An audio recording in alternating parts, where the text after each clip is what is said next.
Hey everyone, today we're going to do something simple and sweet. Instead of teaching you a specific strategy or a matchup, we're just going to talk about the difference between bad and good mid laners. More specifically, 2 things good mid laners do and 2 things bad mid laners do. We're going to cover a variety of concepts here, so let's just get right into it. We're going to start with something bad mid laners do. And this is the most common low elo issue I've seen from all the VODs I've reviewed. I'm not even going to tell you what it is yet though. Instead, I'm going to play a few clips of the mid laner making this mistake and see if you see the problem yourself. We're looking at the Graves here in a gold elo game, and this is the first clip. And this is the second.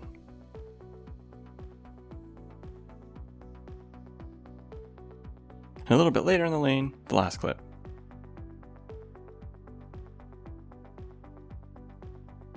So, what was the Graves doing wrong here? Well, let's take a look at the first one and break it down. This matchup is Graves versus Sylas. Sylas is an AP champion and Graves is an AD one, meaning Graves doesn't run out of damage versus Sylas because his auto attacks do way more. Sylas damage comes from abilities, and Graves' auto attacks are like a shotgun. If he's close to you and all of his bullets hit, it does pretty insane damage. For this reason alone, Sylas could never walk up to Graves at level 1. Now, Graves' E gives him an auto reset, so he should go E level 1 here, and not Q. But that's the first mistake, and it isn't really that important. The important part here is when Sylas jumps in like this. If we pause, Graves should only be thinking one thing: what the hell is this Sylas doing? Sylas can use 2 passive autos in the second part of his E for damage, which he lands here, but Graves is still winning the trade with only autos. It should be obvious here that the Sylas is straight up trolling, and Graves can actually just ignite and all in here. If Sylas flashes away, Graves can just follow him with his own flash and finish him, or just take the flash, but Graves just walks away. So the first thing bad mid laners do is, you guys let the enemy mids get away with murder. You let them trade, get CS, and do crazy things when they would be killed by anyone that knows what they're doing. And I'm talking about the kills that require basically no limit testing. They are just blatantly obvious kills. Let's look at the second example again now. Graves has much more health than Sylas, and he knows that Sylas has E and W. So all Graves should be thinking at all times here is, if Sylas tries to jump in and heal, I can just ignite before he does it, so he doesn't heal anything, and I can just kill him with auto attacks. But Sylas jumps in like this, and if we pause, think about it. Sylas has 2 abilities. He can't do that much damage with only 2. And even if he could he do that much without dying first when at such a massive health disadvantage? But like I said, you guys let these players get away with some real crazy stuff, as Graves dashes away and lets Sylas get away without being punished. And for the last play, I'm sure you get the idea by now, it's basically the same thing. Graves has ignite up, Sylas is below half health, and Graves is basically full health. Sylas shouldn't be able to get close enough to Graves to use W without dying for it or having to flash away, but Graves just dashes out and lets him get a free trade where Sylas should actually die for it. So what's the fix to this problem? Well, there is no magic solution, but a lot of it is just understanding how both champions work. If we use another matchup as an example, let's do Fizz vs Syndra. This is a range versus melee matchup and they're both AP. Fizz will always outdamage Syndra if he gets on top of her though, because he's a melee champion. That's just how it works. That's how these champions are designed. So Syndra has her stun down and walks up to poke Fizz with an auto attack. Fizz needs to jump in and punish that. This is just a small example, but like I said, there's no magic solution here. Before we continue, if you're serious about improving your skills as a mid laner, then you need to check out our new and improved courses over at SkillCapped, ranging from the very basics to the super advanced. Check us out after this. Now let's talk about something that good mid laners do. Good mid laners understand that a good wave state is the best thing you can have. I'll show you what I mean by this using a game on my main account in Grandmasters where I'm playing Karma vs Qiyana.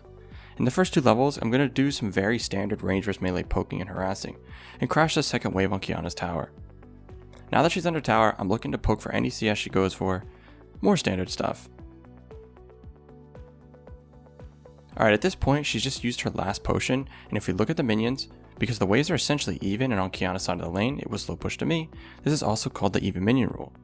So I have to decide if I want to try and keep pushing, or just let it push in and freeze on her to force her to take a bad recall. Because they have a Nocturne jungle and Qiyana is good at setting up ganks, I decided to go for the safer option of freezing.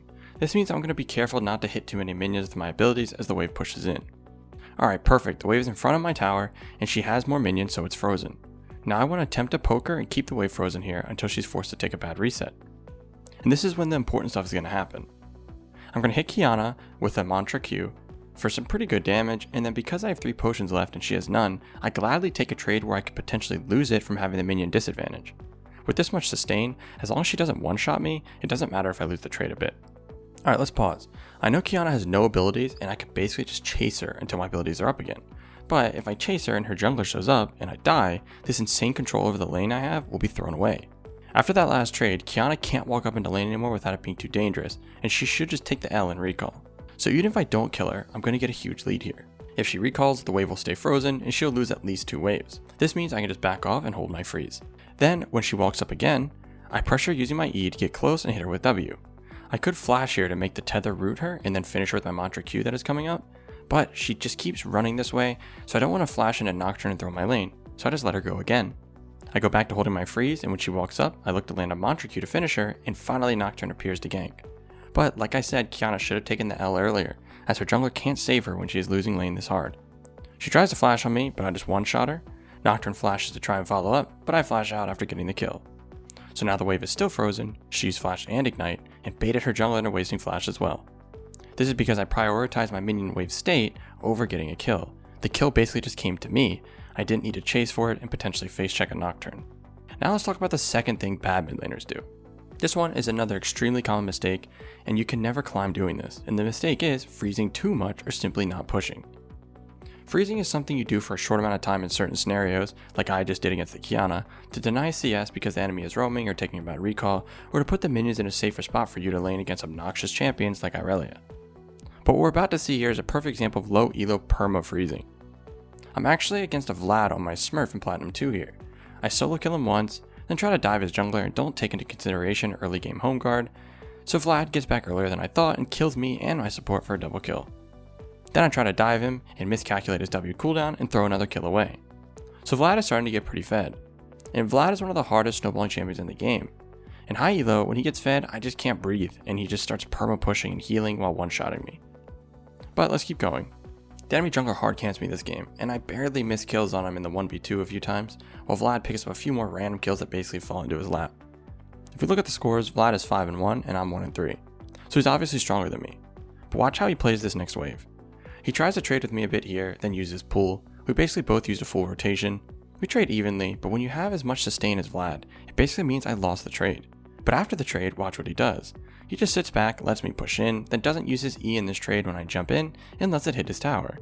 This is the first example of many, as he's been letting me push all game even though he's been stronger. This lets me take mid tower very soon after this, because I've been pushing all game as he just sits at tower and tries to freeze the wave constantly. He could easily push me in as a snowballing Vlad, but he doesn't. By pushing, he gets mid priority, which lets him recall, move around the map, get vision or deny vision, all because he can move before me and his wave is shoved. On top of that, he wouldn't be farming under tower all game, which is one of the reasons I have a CS lead while behind. I'm at 127 CS to his 109. Vlad really isn't that great at farming under tower. Basically, you guys have to understand, pushing will always be the most optimal thing you can do when you're ahead, if you can do it without dying. Freezing is used situationally like we talked about earlier. You should never be freezing for extended periods of time when ahead. Alright, now let's move back to something good mid players do. We're not going to use me this time, as I'm trash compared to the god himself Dopa, which reminds me, if you haven't prayed at the Dopa altar yet today, make sure to do that. This particular concept is one of the hardest things in League to learn to do, but who better to try and learn it from than Dopa? Good mid laners, even when behind, simply affect the game. When I'm behind on something like Orianna, like really behind, I just feel useless and squishy and you just end up chain dying. Good mids still pressure the map and open up roaming opportunities with good wave control and game sense. It's hard to explain through words, but I'm going to show you. In this game, Dopa is on his Orianna versus LeBlanc, who has a Lee Sin jungle with her. This is a notorious deadly combination in the mid jungle roles, as LeBlanc sets up ganks extremely well, and Lee of course has great follow up. We're going to start things off with something kind of rare, and it's Dopa getting solo killed by the LeBlanc in a really close 1v1. They both hit level 2 and battle it out with autos, but the LeBlanc buffs to her Q actually gave her the edge here. Dopa used flash there as well, which makes this really bad, because he's going to TP in right away to force LeBlanc to recall, then about 15 seconds later, LeBlanc flashes on Dopa with chain, which basically makes it undodgeable without Dopa having flash, and now he's 0-2 against LeBlanc Lee Sin. So I'll be honest, at this point, I'm mentally checked out of this one if I'm him. It's just really hard to play the game at this point, being behind against a snowbally champ like LeBlanc, as a fairly balanced champ like Orianna. If he was Sylas or Irelia or any OP meta champ, it's not as bad, but it's still a really tough spot. But let's see what he does to salvage this. First thing he's going to do is create a roaming opportunity for himself using smart wave control. LeBlanc finished crashing the wave while Dopa was on the way back to lane, so it ends up looking like this. We talked about the even minion rule earlier and it applies here. It's going to slow push to LeBlanc right now. So he doesn't hard push or anything, it just lets the minions start building up while LeBlanc is on the way back to lane. Now that she's going to be here soon, he wants to give himself the minion advantage a little bit faster, so he starts actively hitting minions. This is important because this minion advantage is going to protect him so he can shove the next wave. If we pause, you can see he has a fairly large wave walking with him. So even though he's behind LeBlanc, the minions can make up for this deficit. Then Dopa uses his Q and W on the minions, clearly completely focused on clearing this wave to get out of the lane before another gank happens. LeBlanc tries to stop this by using her W to damage the minions as well, but it's not enough, as right after she does that, she's not a threat to Dopa anymore at all. So he just walks up and clears the rest of the minions. Now he has mid pry while behind, and it lets him roam bot for a kill.